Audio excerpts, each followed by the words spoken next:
Ito na po yung na-order natin sa TikTok kay I am Bugoy. Ito po Ito po ang laman ng ano. Nabuksan ko na po kanina to. Papakita ko lang po sa inyo ano yung mga nilalaman. Ito po yung cellphone. Ang laman po niya, ito yung ano niya, isang ganito. Pagtanggal ng ano. Ayan po yung, ngayon ko pa lang po tatanggalin yung ang charger na. Ito po, isang charger. Wala lang po siyang ano, adapter. Pero 10 watts po siya. 10 watts pero 18 watts po yung cellphone, 10 watts po to. Tapos, tignan po ano po nandito sa loob nito.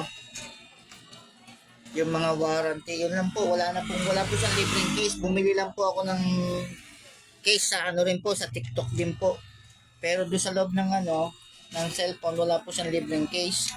Wala po siyang libreng ano. Pero, dahil sa budget po, na ano, malaki pa rin po natipid ko dito sa pagbaksak presyo po ng Poco. Kaya maraming po salamat sa Poco Philippines. Thank you po. Ha? Ano?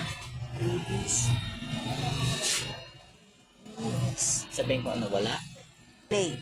Wala pong iba ng kasama ko. Hindi, ito wala rin po laman. Wala po siyang kasamang headset. Wala pong previous po. Pero, nakatipid pa rin po tayo sa phone sa halagang 5,480 po. Dati po siya ng ano, halagang 8,000.